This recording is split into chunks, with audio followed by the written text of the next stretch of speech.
بسم اللہ الرحمن الرحیم۔ السلام علیکم ورحمۃ اللہ وبرکاتہ۔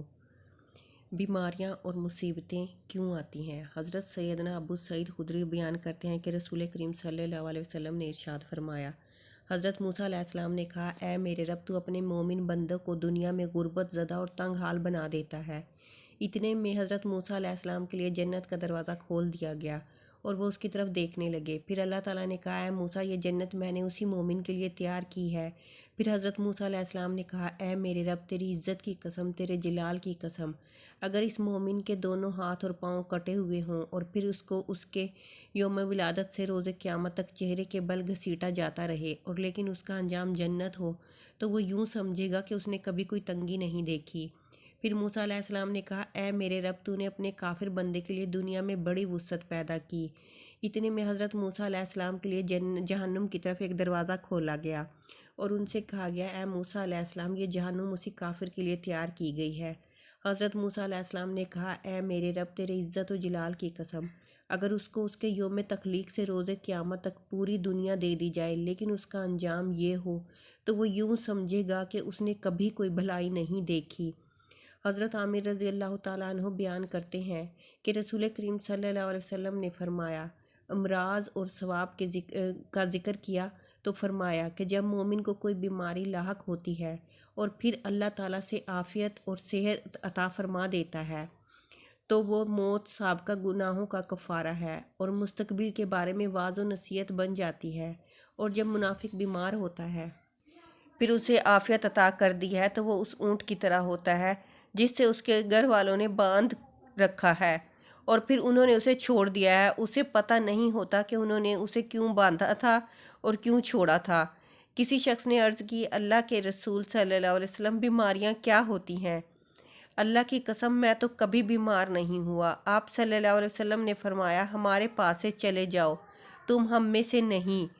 نبی کریم صلی اللہ علیہ وسلم نے فرمایا کہ اللہ تعالیٰ اس شخص کے چہرے کو تازہ رکھے جس نے مجھ سے کوئی حدیث سنی اور پھر جیسے سنی ویسے ہی اسے آگے پہنچا دے۔ اللہ تعالیٰ اپنے بندوں کا مصیبتوں اور آزمائشوں سے امتحان لیتا ہے جیسا کہ فرمان الہی ہے۔ ترجمہ، ہم بطریق امتحان تم میں سے ہر ایک کو برائی اور بھلائی میں مبتلا کرتے ہیں اور تم سب ہماری ہی طرف لوٹائے جاؤ گے۔ جو کوئی اس امتحان میں کامیاب ہوگا جنت اس کا انعام ہوگی۔ اللہ تعالیٰ فرماتا ہے، ترجمہ، کیا تم یہ سمجھ بیٹھے ہو کہ تم جنت میں چلے جاؤ گے، حالانکہ اب تک اللہ تعالیٰ نے یہ ظاہر نہیں کیا کہ تم میں سے جہاد کرنے والے کون ہیں اور صبر کرنے والے کون ہیں۔ یہ تو مسلمان کے ایمان کا جز اور حصہ ہے کہ وہ یقین رکھے کہ ہر چیز جو اللہ تعالیٰ اپنے بندے کے لیے منتخب کرتا، برائی یا بھلائی، خوشی یا غم، سب بندے کے فائدے کے لیے ہی ہے۔ اللہ تعالیٰ کے نبی صلی اللہ علیہ وسلم نے فرمایا ہے، مومن کا معاملہ بھی تعجب انگیز ہے کہ اللہ تعالیٰ مومن کے حق میں کوئی فیصلہ نہیں فرماتا مگر اس کی بھلائی کے لیے، اور یہ اعزاز سوائے مومن کے کسی اور کو حاصل نہیں ہے۔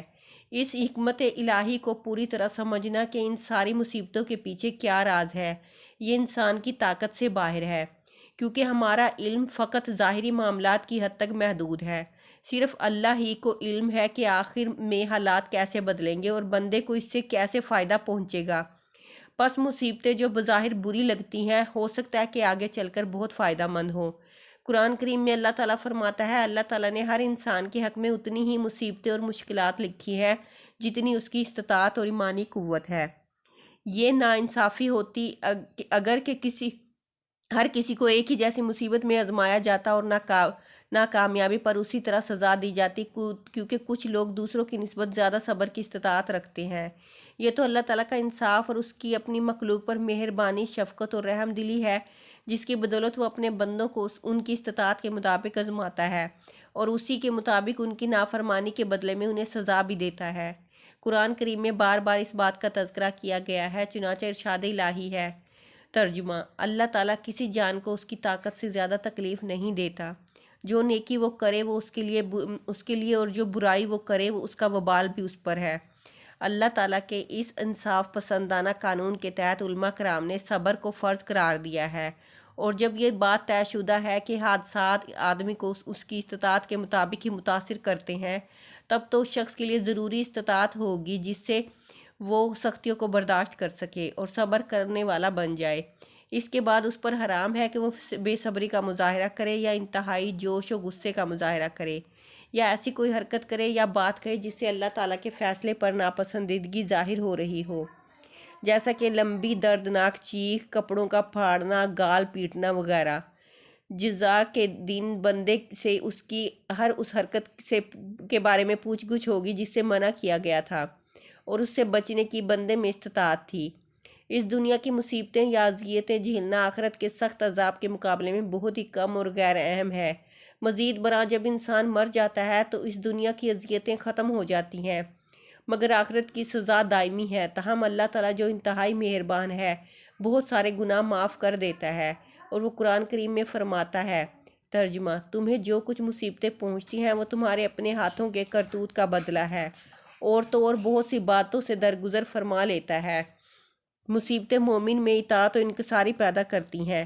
مثال کے طور پر جب مومن بیمار ہو جاتا ہے، وہ اپنی کمزوری اور اللہ کی طرف اپنی ضرورت محسوس کرتا ہے اور اس سے اپنی صحت کی دعا کرتا ہے، اور جب اللہ اسے صحت عطا کرتا ہے تو وہ اس کے لیے آسانی پیدا کرنے پر اللہ کا شکر ادا کرتا ہے، اور ساتھ ہی وہ زیادہ سے زیادہ اس کی عبادت گزاری کرنے لگتا ہے۔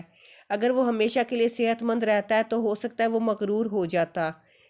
اسی طرح اگر وہ ہمیشہ بیمار ہی رہتا تو اس کو اللہ تعالیٰ کی عبادت کرنے کا موقع نہ ملتا، اور نہ ہی وہ اللہ کا شکر گزار بندہ بنتا۔ جزاک اللہ خیر۔